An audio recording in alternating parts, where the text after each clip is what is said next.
All right, hello and welcome to episode 18 of the Rainier Strength Pod. I am here with Anthony Faggiani, who has the biggest Canadian total. You heard that right. Alongside being the only Canadian in the unlimited category to bench press 1,000 freaking pounds. He has a multiply total of 2325 and a big unlimited total 2739. That is a 1,003 pound squat, 1,003 pound bench, and a 733 deadlift.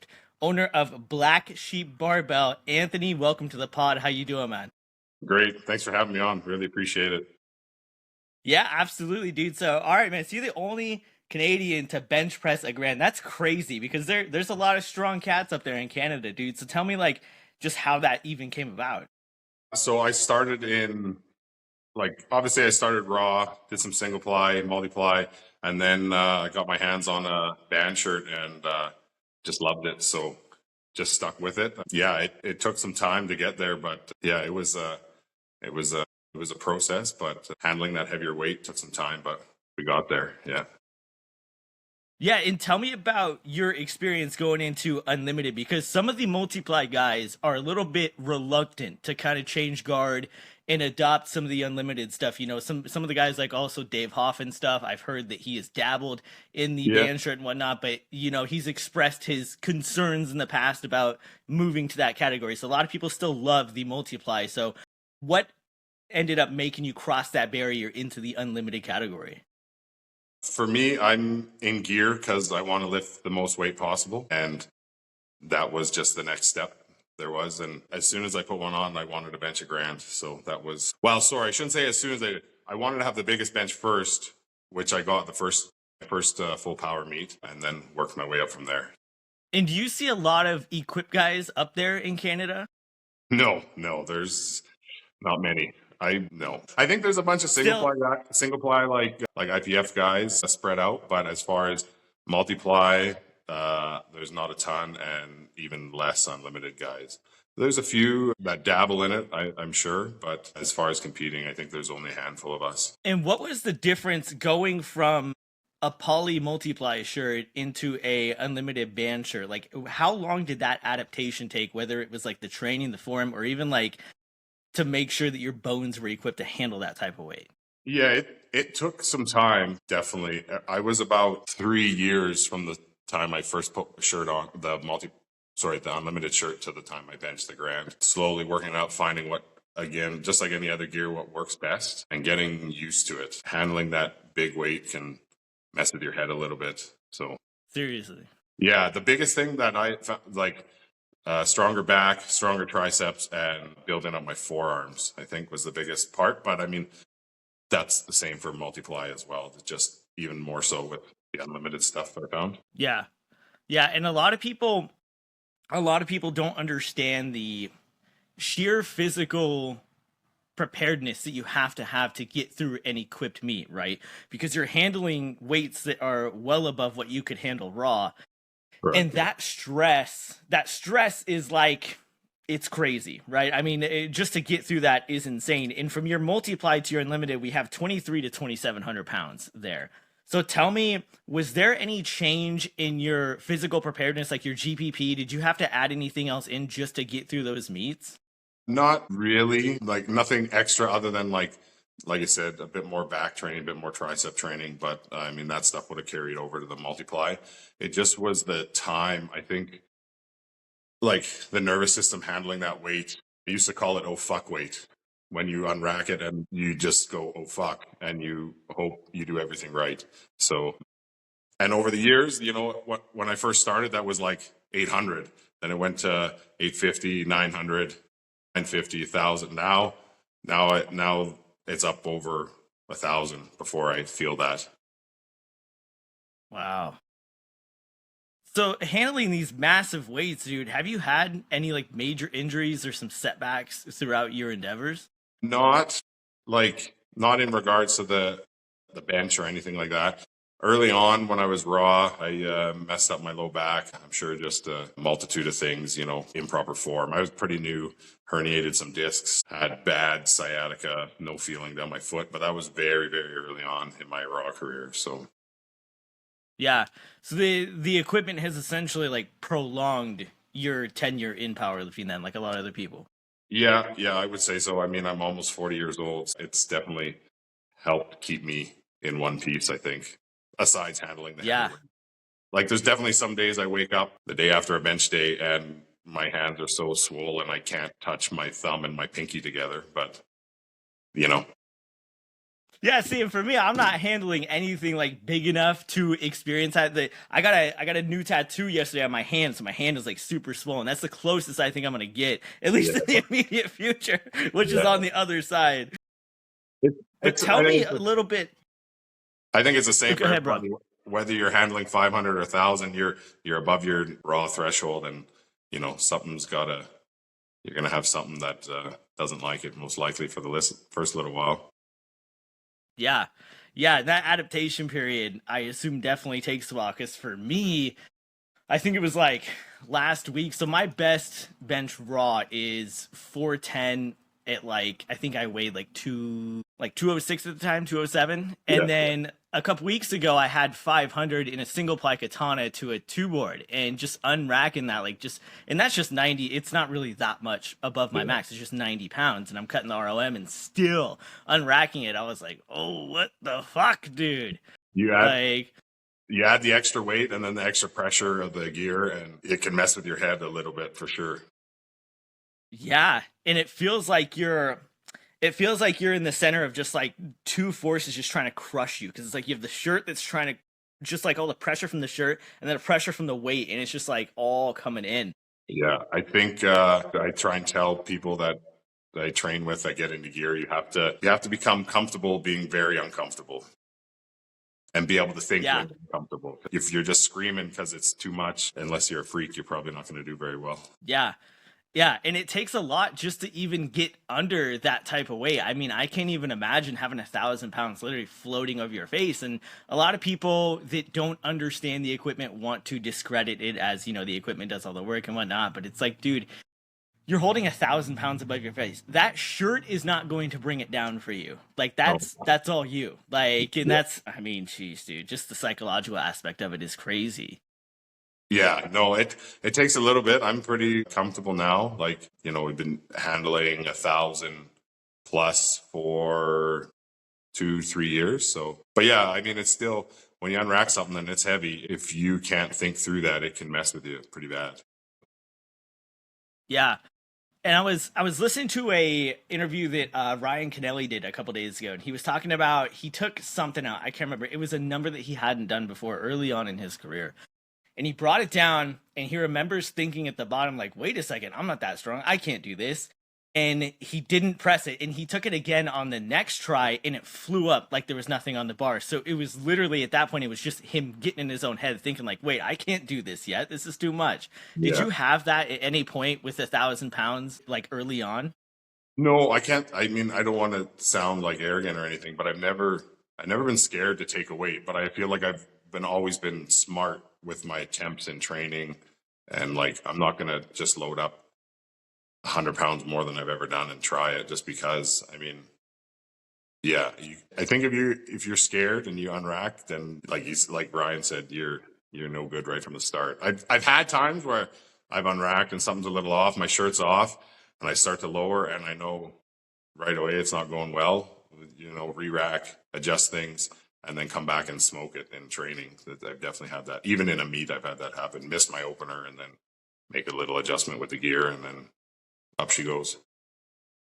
Yeah, definitely. And you have a massive squat too, 1,003 pounds. It's absolutely huge. Thank you. Tell me about, are you wearing the same equipment for the multiply as you are for the unlimited when it comes to the squat? Or you Yeah. add more layers or is, okay, So what's the I, difference there? I've actually it's essentially the same. Yeah. In the last year, 2 years, I've actually put on less gear and ended up squatting more. So I used to have a pair of gnarly tight 3-ply briefs that were awesome, but then you put that on top of the suit. And one day I had a squat day not far out from a meet, and I forgot my squat suit for whatever reason. And I had my deadlift suit, which is an old poly metal suit that's super worn out. I just deadlift in it. So I put that over top of my briefs, and I hit a PR. So we kind of like backed off. Went down to a loose pair of 2-ply briefs, and then just my Inzer Leviathan, the lace up one.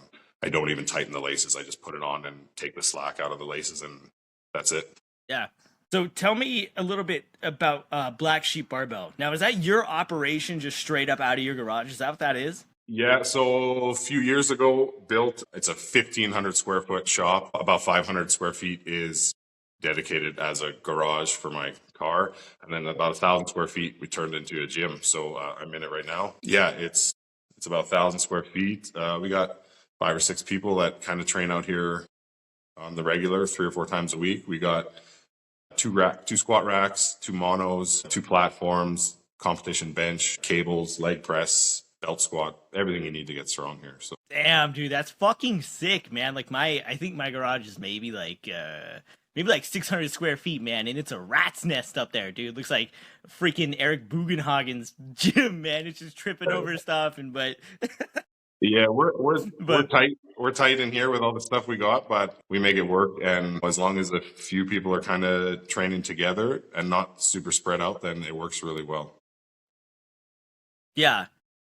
And with your training partners, with the crew that's running through at Black Sheep, are they all equipped too? Sorry, you cut out there. Might have been a service thing. Yeah, it's all good, man. So with the dudes that are coming through Black Sheep, are they all equipped too? Sorry, it cut out again. Let me try. I'm just gonna move my stuff here. Maybe we got.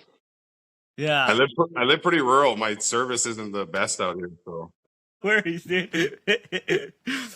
Are your training partners all equipped too? So I have one training partner, and he was a big raw guy, totaled just about 2,000 pounds raw 8 or 9 years ago, and kind of now he's getting back in with the gear. So yeah, he exclusively train, like we train raw obviously, but he puts his briefs on and puts his bench shirt on, and yeah, we train. Other than that, everyone, my wife is equipped, multiply, so obviously she's out here, and then the rest are just raw. Yeah. That's awesome that your wife competes too. I think that's super sick. Did you guys meet in powerlifting? We did, yeah. That's crazy, man. So do you guys train together too, or does she train separately? Yeah, we train together. We don't like train the exact same movements, the exact same days. So, but yeah, we definitely train together, same time. We're a pretty small crew, pretty small gyms. Yeah, dude, everybody's helping awesome. everybody. That's awesome, dude. It's great. So tell me about your training. When we break down a week of your training, are you doing waves getting in the gi? Are you putting on briefs and then the suit next week and then something like that? Or are you doing like raw most of the time? How is your training looking?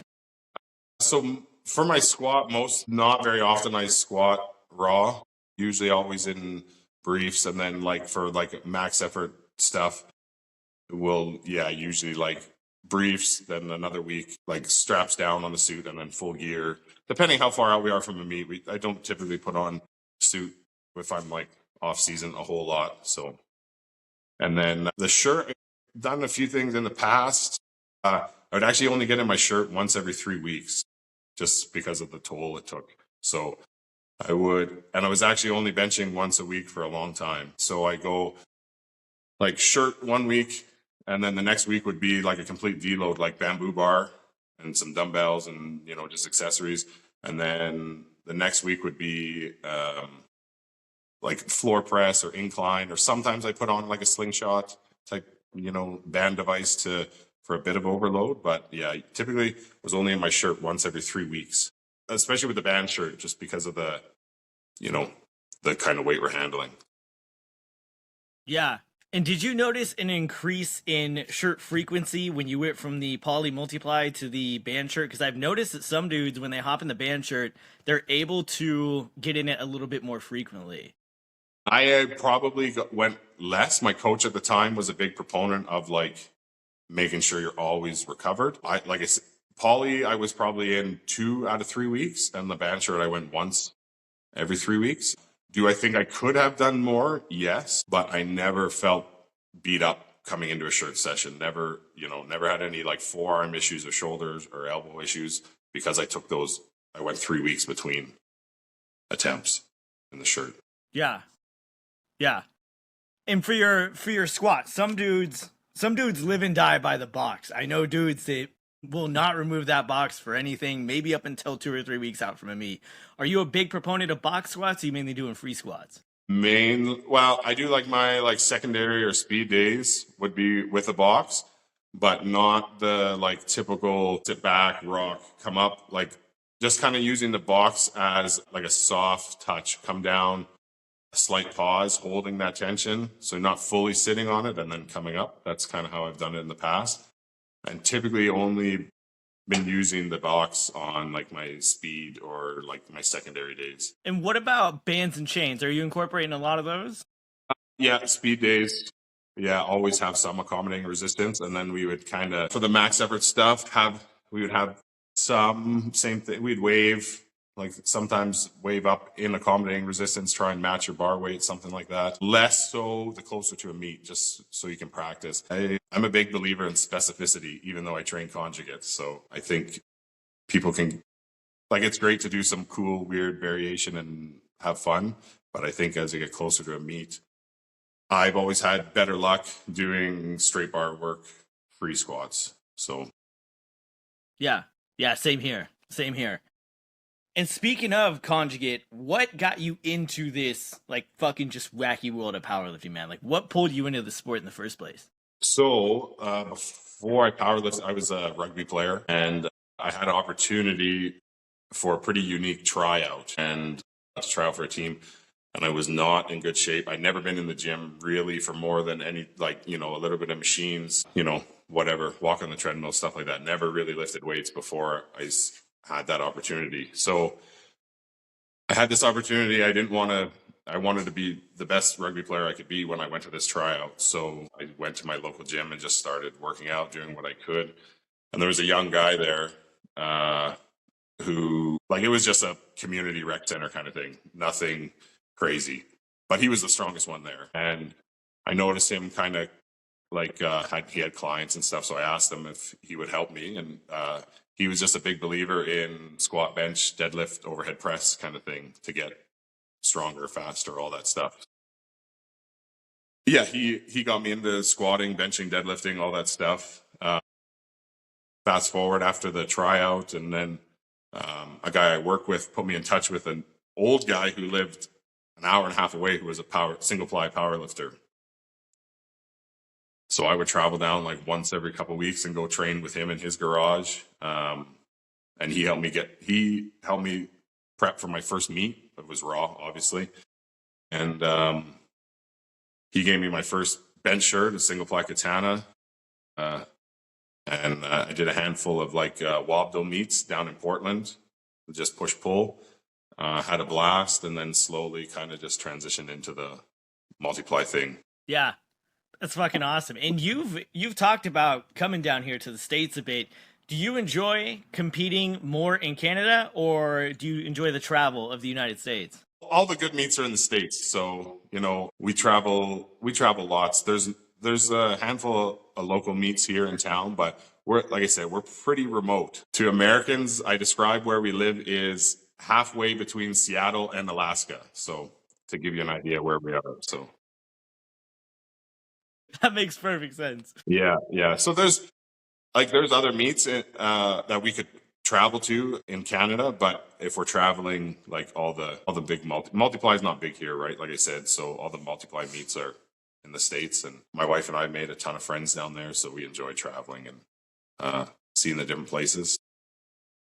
Yeah. Speaking of multiply, the WPO is right around the corner. It's coming up pretty freaking quick. Yeah. Now, a lot of people, you have like, I don't know if I want to equate it to like the Super Bowl or like World Series, something of that nature, right? Like the single ply has the IPF, the multiply has the WPO. For Raw, you have a few different ones. For you, what is I would say your biggest goal in the sport as far as your competitive endeavors go? Is there an organization you want to qualify for, or is it more just a number that you want to hit and get on the books in open powerlifting? Yeah, just numbers, personal numbers. I think the unfortunate, however you want to look at it, for the full power unlimited, there's not a ton of huge meets. There's not like a WPO equivalent, which I'm fine with. I've done the WPO a couple times, been there a few times before that. My wife competed, and it's awesome. But right now, I got my goals set on a bigger unlimited totals. And what are these goals for the squat and the bench? No real specific number. I'd like to go 2,800 plus total. That would be kind of the big goal. How I get there doesn't really matter to me. It would be great one day, even if it's bench only, to bench 1,100. So that's kind of the two goals I got. Yeah. And are you planning for, for some of these bigger weights, especially some of these bigger bench presses, you look at someone like Jimmy Kolb or Tony Carlino. I mean, these guys are massive human beings. Are you planning on getting any bigger to help accomplish any one of these goals, or is your body weight something that you think isn't going to interfere with that? No, I'm not against it. I kind of hung on to the 308 thing for a little while, and then I'm naturally a big guy. It wouldn't be much for me to get bigger, but yeah, I've gotten bigger in the last handful of years, walking around about 3, 4. I'm not against getting bigger, but I think where I'm at is big enough to do the trick, if that makes sense. Oh, absolutely. Yeah, 340 is massive, dude. I'm like 205, so that's fucking huge. And some people notice some negative effects, from the body weight gain. When I was talking to Kenny Patterson, he was like, yeah, I was 275, I was huge, but like some of those benefits that I was getting were just starting to rear their ugly head, and it was starting to go backwards. And so when he came down in body weight, things ended up even looking a little bit better for him. So I think body weight is definitely kind of like a tricky balance in a lot of this kind of stuff. For sure, yeah.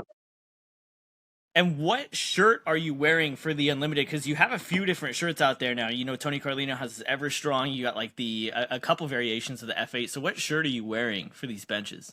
My primary shirt at the moment is the original F8 shirt, the 3-ply, messed with some inserts here and there kind of thing. I did buy one of the 2.0, the short sleeve F8 shirt.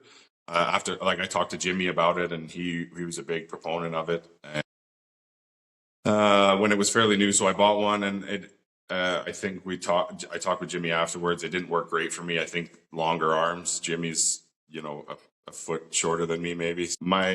Fortunately, my training partner, he tried it, and it worked. It's been working great for him. So not all is lost. But yeah, I've just stuck with. I had my very first Unlimited meet, I had a different triple ply F8. And then after that one, I got the one I've been using for the last 2 or 3 years now. Same shirt, just a triple ply F8. Okay. Yeah. And for going from the multiply poly to the Unlimited shirt, what was the biggest difference for you? Was it form? Was it pressure? Was it the bar path? What was the biggest variation? I like to think my form didn't actually change a lot. I'm sure it has, but I think it's that nervous system thing, just that extra. My band shirt is probably, I haven't put on a poly in a couple years. I do every once in a while put on poly or a single ply just to have some fun, but it's probably 200 pounds heavier than my poly, give or take.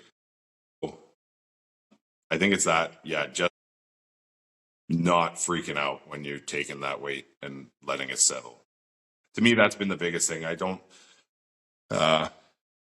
think a ton has changed. I've changed my form overall, but that same things. I went from feet out front and wide to feet underneath and tucked. But that I would do the same thing if I was in a poly, my foot position and all that. So that's interesting because the feet out wide in the front has become very, very popular. And I think one of the guys, Dawson Winham, I believe his name is, but he's a raw bencher in full power guy, but his bench is massive. I mean, he's hitting like mid fives, I think, but he has a real wide stance. And I think that, he is kind of in a way popularized that form. I've used both. I think that for me, feet out front is I feel a little bit more stable, and like I'm able to kind of incorporate my adductors a little bit more when my feet are out front. Yeah, it definitely took. So what I did is when I was training out wide in the band shirt, and I tried tucking because my coach at the time that's how he wanted me to bench with my feet tucked to try and get a bigger arch. bigger belly kind of thing. And I just couldn't do it. I take it out and feel like I'm swaying all over the place. And then I did a wave back in my poly shirt. So the weight was lighter. So the difference, like teetering, was less. So that's kind of when I incorporated. I just said, I'm going to go back in the poly. I'm going to tuck my feet.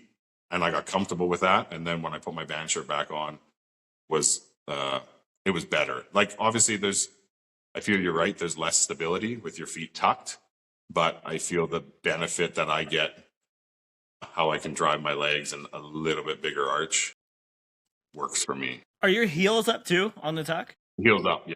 Wow. Okay. Yeah. And where are you competing? Where's the majority of your competitions? What fed?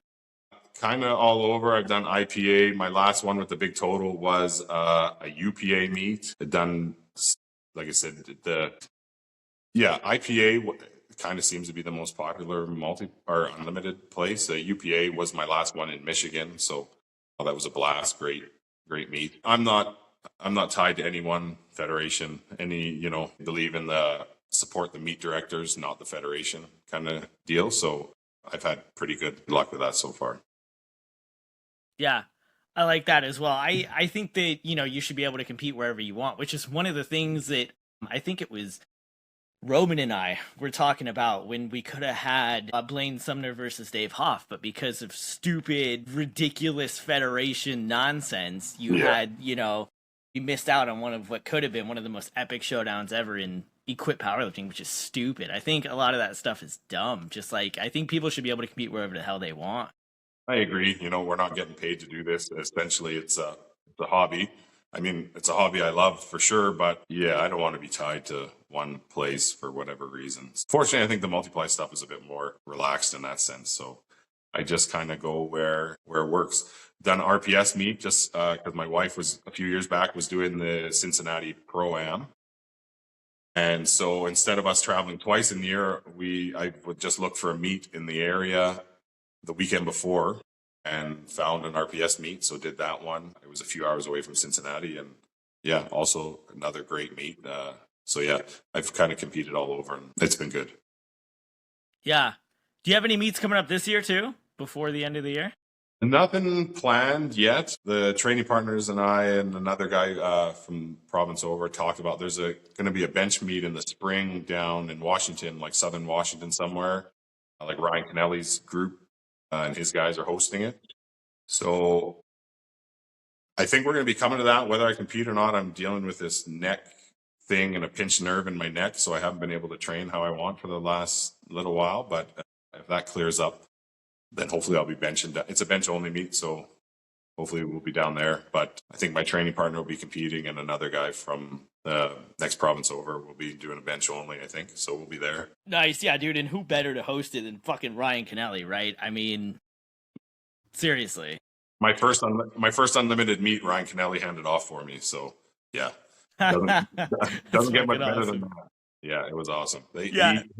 Him and his guys have a great crew, and they've always been. I've been down there with their, not necessarily their meets, but meets they're at a handful of times, and they're always great guys, and they've wrapped my knees before and helped me out a ton.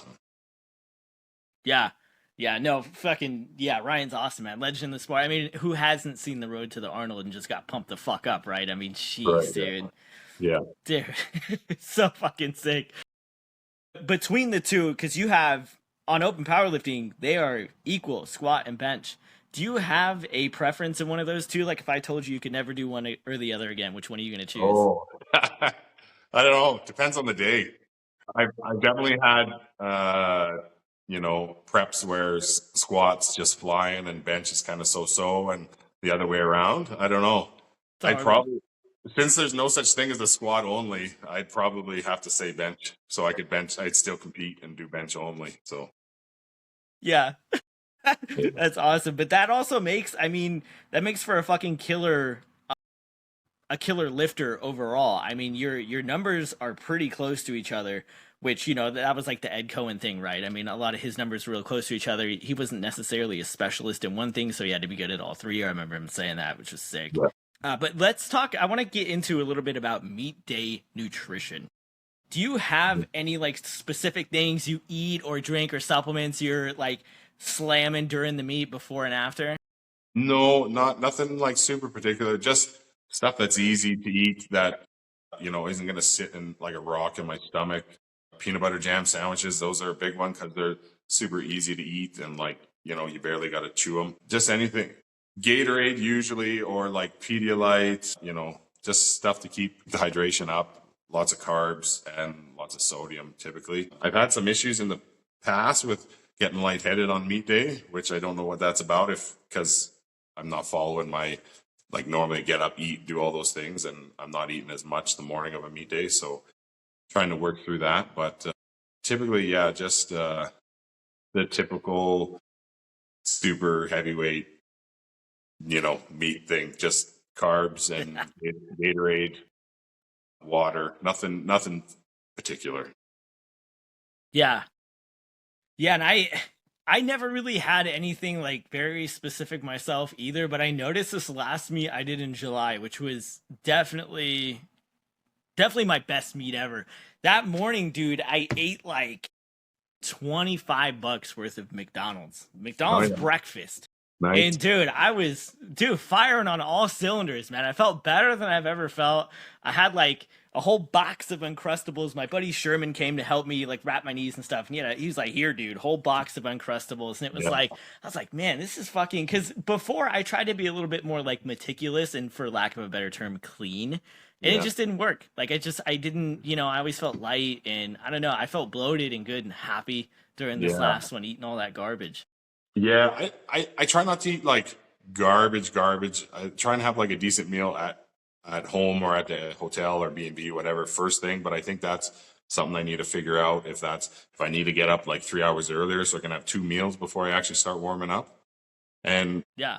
I think it depends on the meat too. If you're like a 2-flight meat, then we're getting through that pretty quick, so that I don't want to be eating chicken and rice when I got my bench shirt on. You know what I mean? But I can hammer down an Uncrustable, no problem. Yeah. Plus, they're delicious, man. I mean, that definitely helps a little bit. But one thing I'm interested in, man, is I've never been to Canada, dude. So even though I'm like super close, like I'm probably 30 minutes away from Seattle. So like I'm pretty freaking close to the border up there, but I've never been there. One thing I'm fascinated with is Tim Hortons, because I've never had it. So it's like, what is the difference here between like Tim Hortons and Starbucks? Like, because you've probably had both. Which one is better and why? I don't know what's going on here, but I keep hearing about it, dude. So myself, if I'm going grabbing coffee at work or whatever, McDonald's coffee for me. Tim Hortons are everywhere for sure, and they're kind of like the standard of what people think of in Canada, but nothing wrong with it. But yeah, I don't know. I like McDonald's coffee if that's what I'm getting, but Tim Hortons got the coffee and the donuts, so yeah. I think Starbucks is like the soccer moms in their minivans and yoga pants are getting that, and then it's all like the blue collar guys getting Tim Hortons. That is awesome, dude. That's awesome. I've also seen on your Instagram that you have a few photos of you like fishing, enjoying the outdoors, things like that. So what do you like to do outside of the sport, outside of powerlifting? What are some of the hobbies you have? Yeah, hunting, fishing, that's definitely when I can. I like to make time for that. It's, we're right. It's right here. You can go hours away and go hunting and fishing, but I live 2 minutes away from a lake, and there's a bunch of other lakes around and streams and rivers. That's just enjoy that. I got a young son, and he seems to be enjoying fishing, so I try and take advantage of that while I can. Yeah. Yeah. And when you fish, are you catch and release, or are you getting that to eat? It depends. Most of the time, it's just for enjoyment, catch and release. Nothing, the odd one. If we're going somewhere and we're staying out the night, then keep one for dinner or whatever. But yeah, it's pretty typically catch and release because, yeah. And there's something else I was wondering about is I've seen so many variations in powerlifters. All the dudes that I've talked to, some of the females that I've talked to, some people get really hyped up during their training. There's a lot of cussing, there's some splitting and some fighting and some fucking, which I love. But there's also then the other side of that pendulum where it's like Ed Cohen. Like it's very methodical, it's very calm, it's very like also you could even say Jimmy Kolb. Also very calm, very collected, very cool.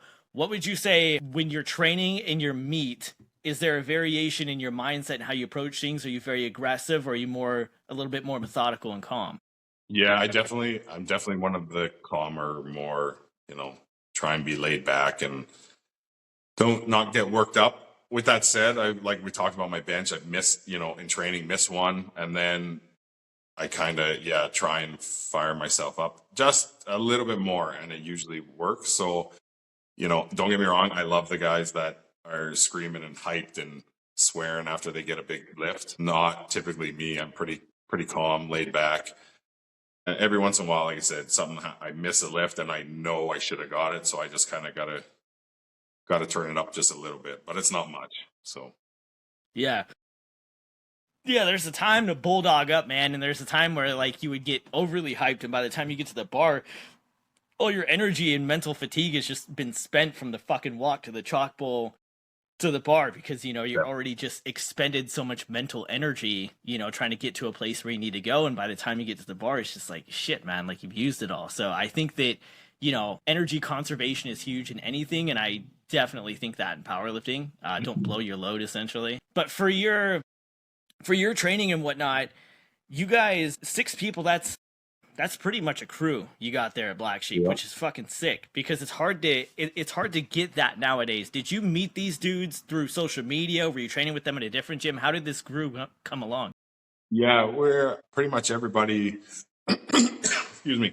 Pretty much everybody we used to train together at another gym, and just life changes happened, and people have left that gym, and then this was built, and a handful of people live like 2 minutes away from me, so it only makes sense that they come here for them. And I don't charge people anything to train here, so I think financially it makes sense for some people. A few other people just through meeting at the competitions, and they're local.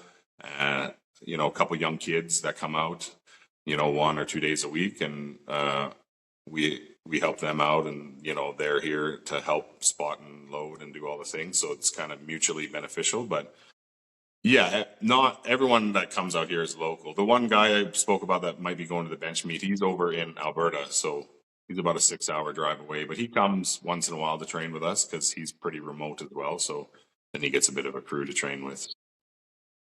Yeah, I love that because I remember Mark Bell when he had the old super training gym, and he still had like Scott Cartwright and a lot of those guys over there, and he wouldn't charge anyone. And I don't know, I love that dynamic of just camaraderie that I feel like the sport is missing a lot of.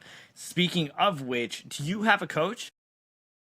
I did have, I just more recently stopped working with him. Not anything to do with him, more just financial stuff. My daughter's going to university next year, so trying to put a bit of extra cash away for her. So that was the main motivator. Nothing against him. We had a good relationship, and yeah. So I'm just gonna kind of do my own thing. Plus, like I said, I'm waiting for this neck nerve thing to clear up, so I'm not really training all that heavy at the moment anyway. So just kind of going through things. So. Speaking of the nerve issues in the neck, do you lift your head when you bench? No, I used to, and I used to do it a lot. If you go back and watch some of my first multiply, I'm like, my shoulders are almost coming off the bench. So my coach at the time, he cut that quick. He said, you need to learn to bench with your head down. And now it's just natural. I honestly don't even think to keep my head down. It's just what I do. Yeah. Yeah, I saw a lot of guys, or I've heard a lot of guys that have had that issue lifting the neck and just coming into like spinal issues and upper neck issues. How did this nerve issue come about? Honestly, I was carrying stall mats into my gym overhead, and I kind of stumbled, and the mat kind of landed on my head, and then my neck went out, saw a chiropractor, was getting better for the most part. Then one night, middle of the night, I woke up and big knot behind my shoulder and my hand was numb. So just kind of, like I said, kind of part of my right side forearm bicep is all shut down. So just kind of working through that with what I can right now. So Yeah. Damn, dude, it's always something stupid, dude. I swear, it's never like a super cool injury where like you were squatting like fucking 1,500 pounds, something exploded. It's always like, yeah, I sneezed and now I'm in a wheelchair, and it's like it's so stupid every time, dude. So I mentioned earlier, I herniated some discs in my low back at the very, very beginning of my lifting. So that was done, ironically, loading a reverse hyper into my truck. So the thing that's meant to fix your back, I hurt my back loading it into my truck. So, but I'm thankful to have it because it came in very handy when I was trying to rehab that. So Yeah. The reverse hyper giveth and the hyper taketh, man. exactly, Fucking yeah, A. yeah, yeah, You have a reverse hyper in your gym too, yeah. yeah, yeah, yeah. Yeah. I It's a staple for sure. Yeah, it's one of the first things I got, man. So when it, I think at the time all I had was I had a power rack and a reverse hyper, and I've expanded on that since. I mean, I have a lot of fucking equipment up there, but one thing that drives me crazy, bonkers, dude, up a wall, is that a lot of the federations, well, the federation that I compete in mainly is like the USPA, right? And I don't care, I'll go anywhere, but the USPA for me seems to have like a lot of convenience. And you mentioned meet directors. There's a few meet directors up here that run USPA meets that I absolutely love and adore. So like, I'm like, here, take my money, right? Sure. But what I don't like is using the combo rack as a bench press. That drives me up a wall. I don't like it. I think it's shitty.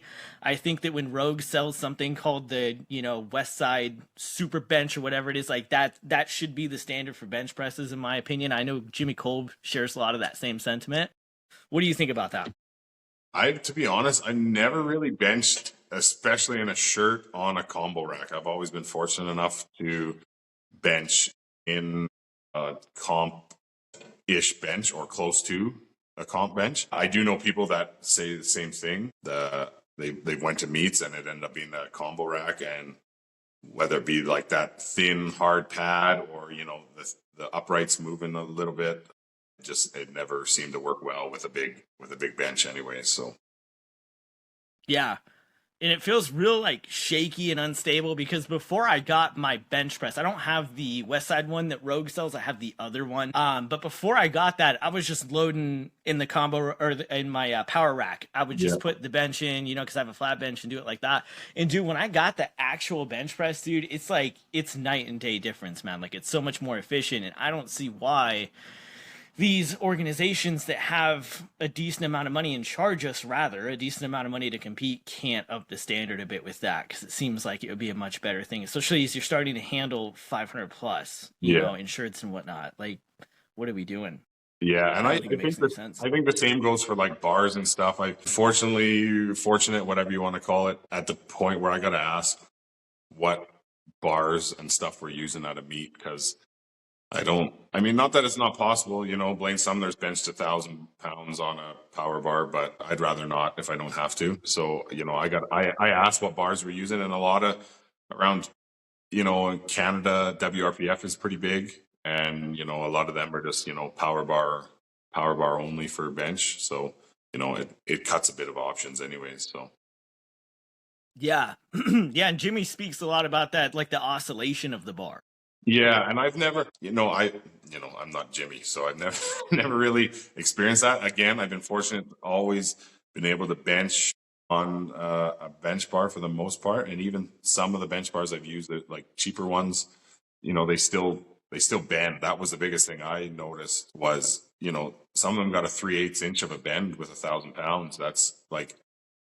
That's close to an extra inch total range of motion I got to press, and I don't want to have to do that. So, and it becomes a safety issue in my opinion for the spotters. You have a power bar collar versus a bench bar collar that's 8 inches longer. It just makes it safer for them to spot and safer for everybody. And it's unfortunate that more meets, especially the meets that offer a multiplier unlimited, don't kind of grasp onto that a little bit. But benefit. Yeah.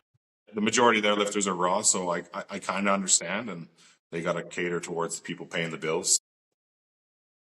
Yep. And there are there's some just weird rules out there, man. Like for the USPA, man. So you can, when I was competing raw, which has been like all my meets since 2016, I've just been going like commando, man, like no underwear, because what they do in the USPA, they make you wear like the old school legless tighty whities. Like you can't wear boxers. Yeah, that's wild. I don't see, are they worried the boxes are going to give you some carryover? I don't get it, but you know, Dude, it's so weird. It's like, when did Puma start making fucking multiply boxer briefs? Like, what yeah, the fuck are we talking about here, yeah. dude? Like, this is crazy. Like, it doesn't make any sense to me, man. But we had to get to this part. This part being the deadlift, which is always, for a lot of guys, for a lot of equipped guys, is the black sheep of the three lifts. I've heard a quote. It said, "Squat as much as you can, bench as much as you can, and deadlift what you have to." Yeah. So for a long time, the redheaded stepchild of the equipped sphere has been the deadlift. So let's talk a little bit about your deadlift training and how that works. With your deadlift, are you applying a lot of the same principles as the squat and bench? Are you pulling off of blocks a lot, using a lot of bands, chains? How's your deadlift training look? So with the more recent coach that I had, he did a lot with bands and stuff. He really liked that, and I think it definitely had some carryover because, like most equipped people, my lockout is definitely my weak point. Prior to that, we would alternate. So I always deadlift heavy after heavy squat day, same day. So it's not a separate day. So then it's only one really hard day you're having to recover from, was kind of the principle. We would alternate, like 1 week would be lighter, like last warm up opener-ish off the floor, just to kind of practice and perfect. And then the next week would be like off blocks or pins for a max kind of thing. So you get that. And do you You get with that and for me, I seem to utilize a lot of leg drive. So I'm actually worse off of blocks and even worse off of pins. So it seemed to work well. Yeah. Yeah. And one thing that also, I have a lot of gripes, man. Like, one thing that also drives me crazy is I don't, and it's probably just because I suck at it, but I don't like pulling with bars that have like a ton of slack, like the pool noodle bars. I'm not a huge fan of those, man. Like, upstairs in the garage, I have like an SSB, a camber, giant camber, but I also have my standard bar is just an Ohio straight bar. So like it's stiff. There's like no bend in that motherfucker. Like, it'll move a little bit once I get up there, but it's not going to bend like a pool noodle. Are you pulling off of any of these like Kabuki deadlift bars or anything like that? Are you using a straight, just stiff bar? I've used a Kabuki deadlift bar one time when I was out of town and was going through a place in the gym I happened to train at had one. So I thought, I'm going to try it. And wasn't a huge fan. So most of my stuff is just done on a Texas deadlift bar because that's pretty close to what we compete with, whether that be, the Texas or the FA deadlift bar. But yeah, 9 times out of 10, I'm sure if I'm doing something heavy, it's on a deadlift bar, but not the big, long Kabuki one. Yeah.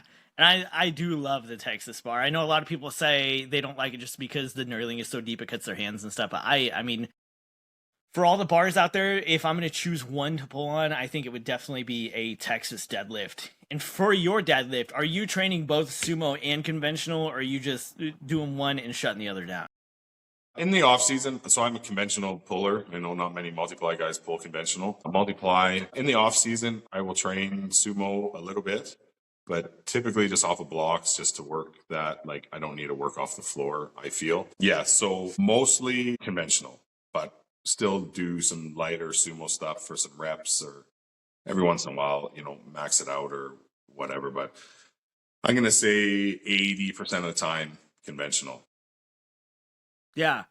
And I love the conventional deadlift. Like, I'm a huge proponent of it. Not that I hate sumo. Like, of course, if I see Dan Green pulling sumo, I'll be like, fucking dope, dude. Like, he's jacked. It's fucking awesome. It's strong as hell. But personally, for me, I do prefer the conventional deadlift. So how often are you putting on your deadlift suit? Because I know for me, for the three, like, my Centurion squat suit's breaking in pretty nice. My shirt's breaking in fucking awesome. But dude, my deadlift suit is like stiff as a fucking board. So are you using full kit, just like full dick suit a lot, or straps down, or how is that working?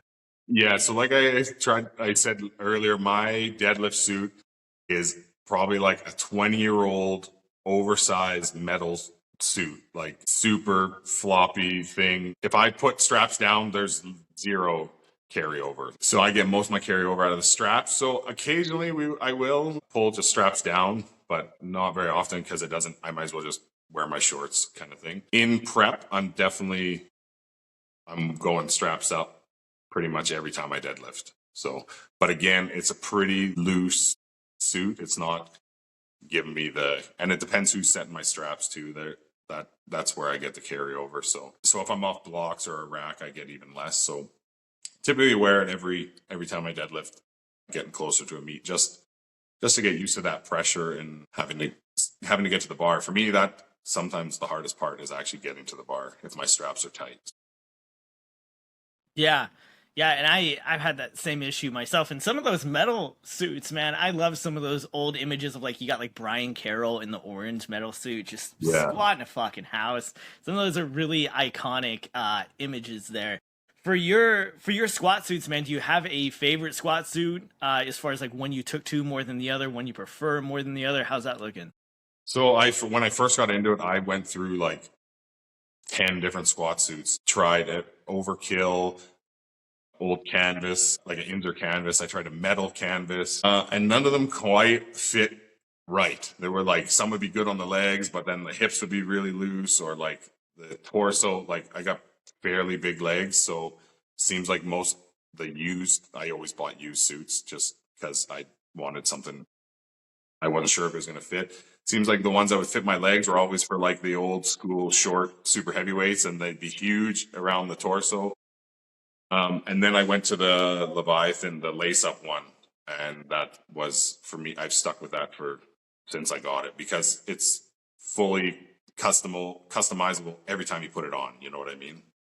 So you can, you're like, I think I need a bit more hip, a bit more leg, or tighten the torso, whatever. You can, and it doesn't matter if you bloated and you're 5 pounds heavier or 5 pounds lighter, you can make it the same more or less every time if you have the same person doing your strings at least. So like I said, I'm at the point now where I put it on and just kind of pull the slack out, and then we go for it.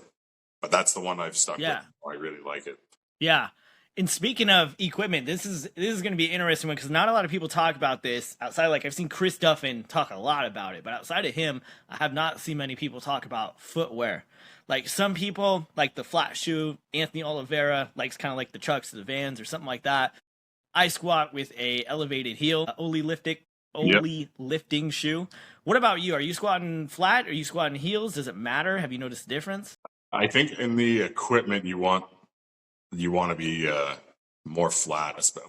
Maybe single ply is a little bit different because there's a bit more forward knee travel. But so I'm Vans.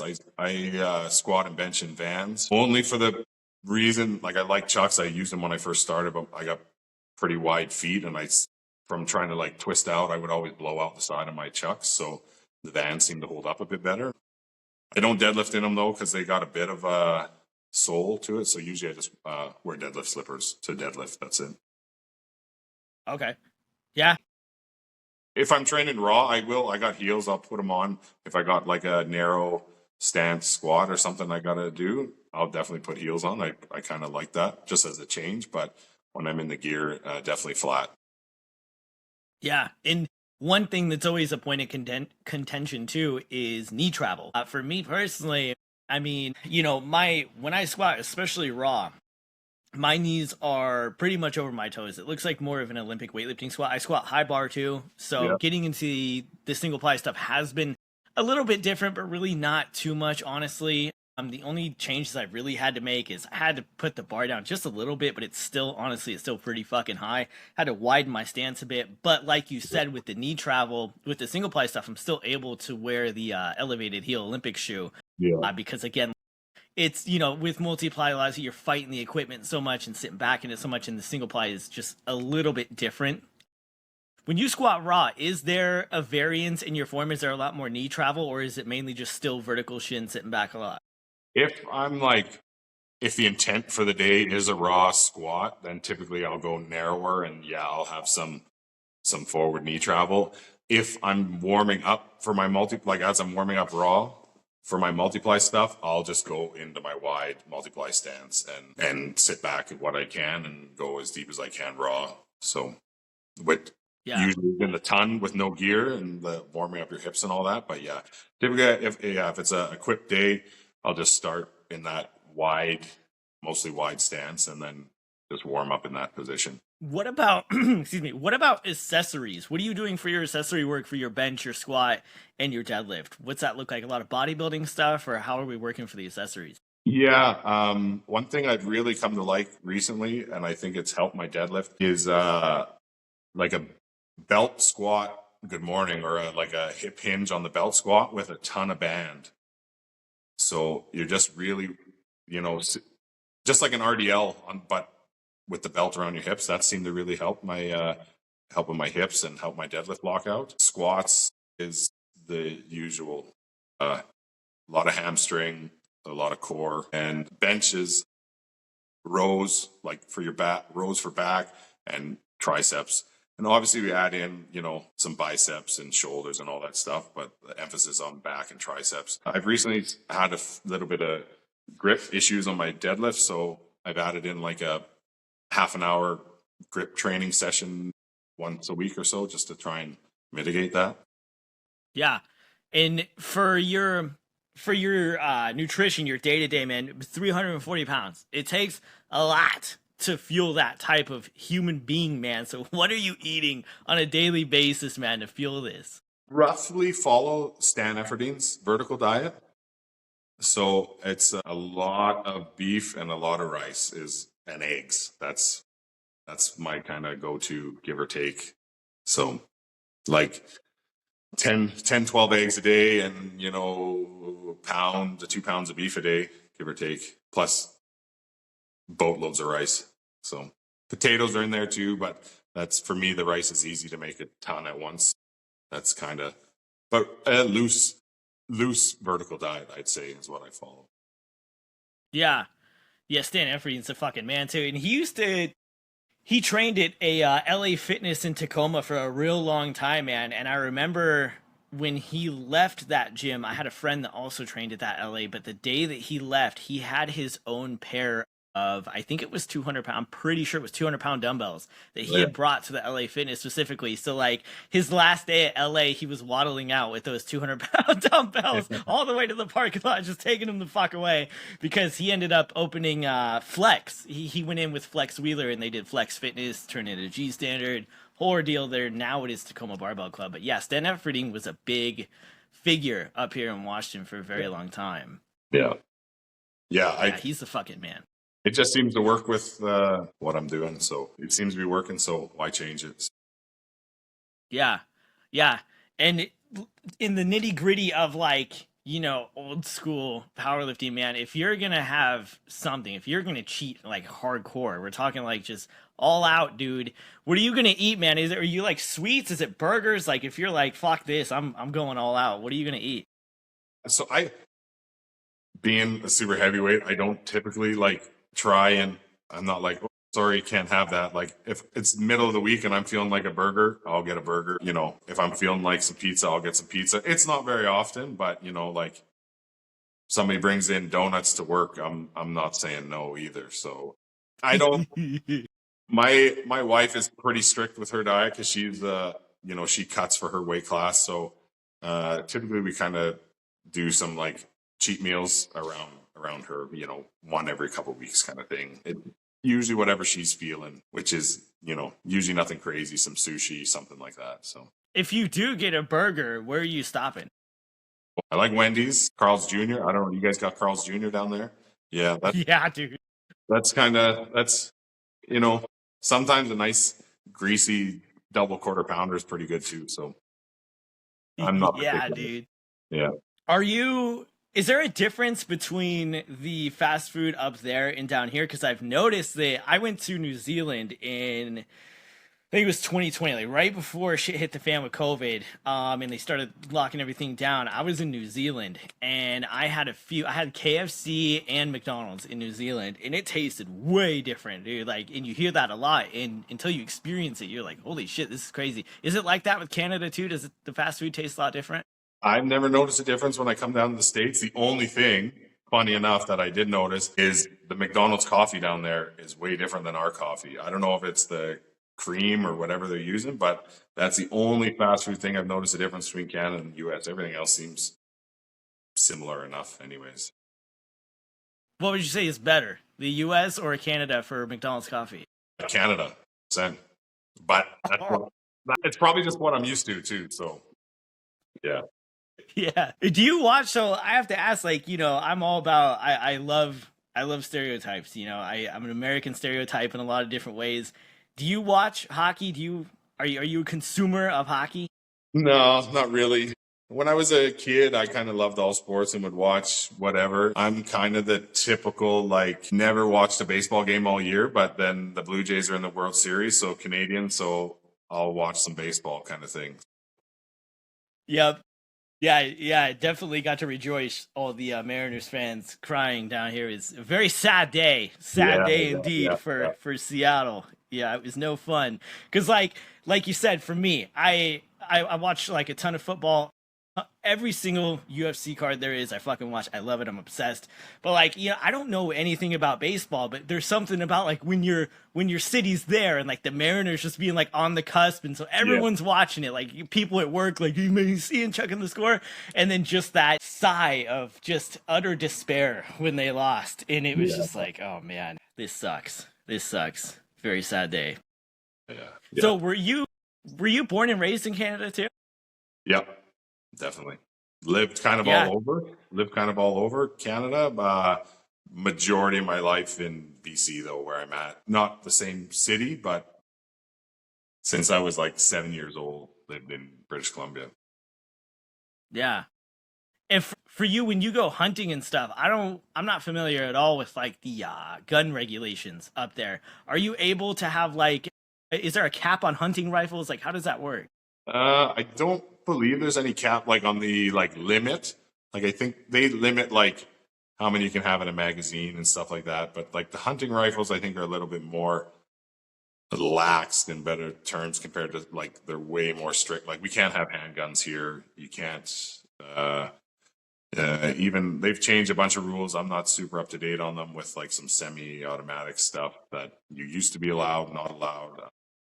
But the hunting, like a true hunting rifle, is that's not lax, but that's the most lax it gets, anyways. So, yeah.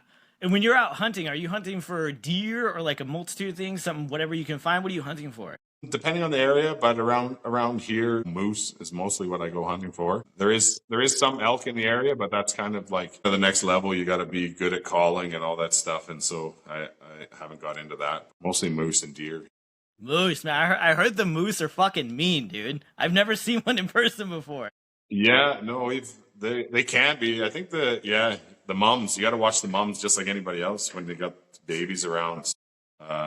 I've never had like a bad experience running into one in the wilderness. I've hit one in my truck like 2 minutes from my house a few years ago, and that was not a very good situation. But never like come across one walking out in the woods and had a bad experience. Yeah. And I've had elk a few times. It's not too bad. It tastes pretty good. What about, have you had moose before? Yeah, definitely. Yeah, no, it's great. It's just like beef, just lean, really lean beef, essentially, is what I'm going to say. Damn. Wow. Yeah, dude. I've never even thought of eating a moose before. That's fucking wow. That's awesome though, dude. Yeah, good stuff.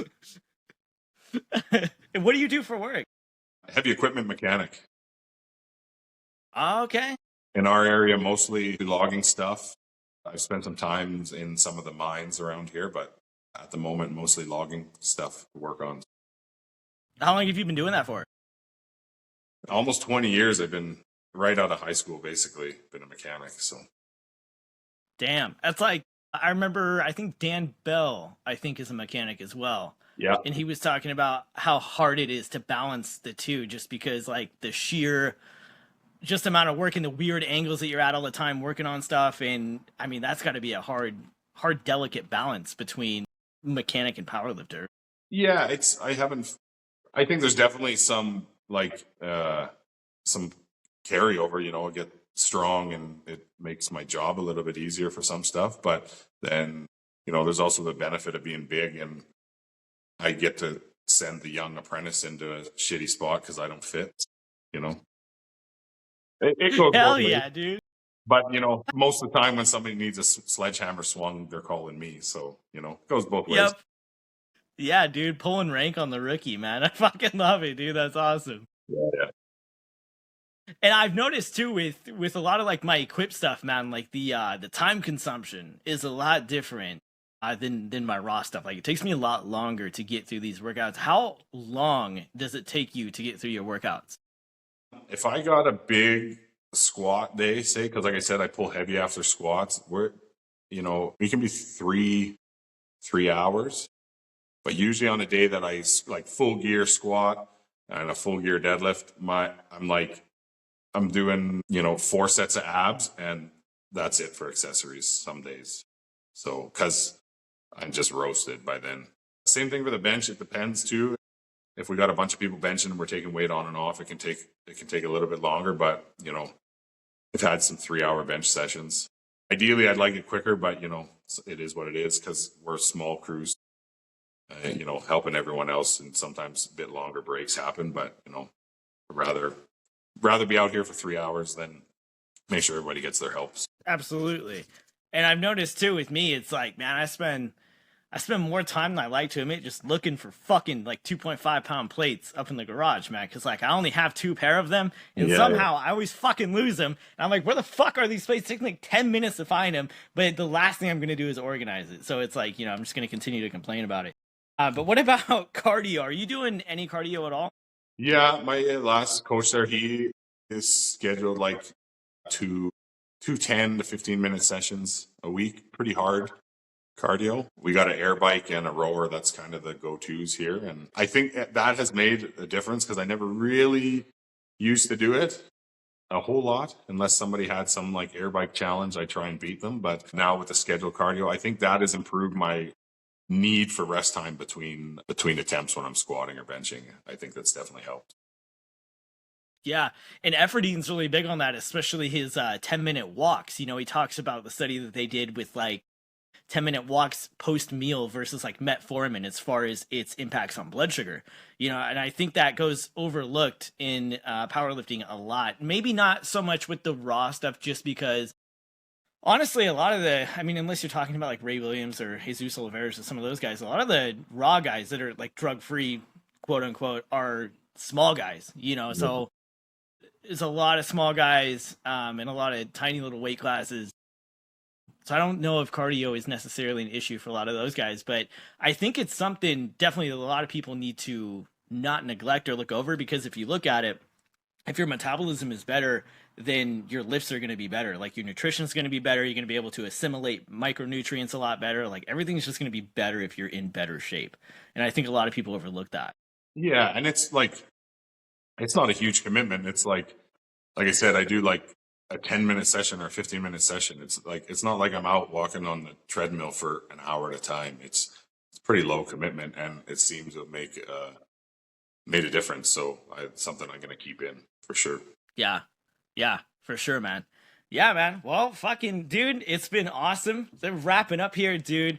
Why don't you give everyone your social media or where they can find you, contact you, or at least follow you?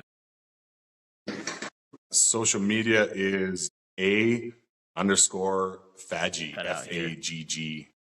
And yeah, that's okay. So you hear the outro is a little scattered. That's because his internet cut out, which is totally cool. It happens. Not the first time I've ran into technical difficulties here. But Anthony was able to plug all of his social media and whatnot, so be sure to give him a follow. His wife, also a competitive powerlifter as well. Be sure to give her a follow too. And of course, www.rainierstrengthsystems.com has all the podcast information about powerlifting equipment, t-shirts, stickers, hoodies, all kinds of stuff on rainierstrengthsystems.com. Thank you for everyone to getting me to 1,000 followers on Instagram. I thoroughly appreciate it. Been working my dick off over here. So every bit of support is appreciated immensely. Thank you very much. Episode 19.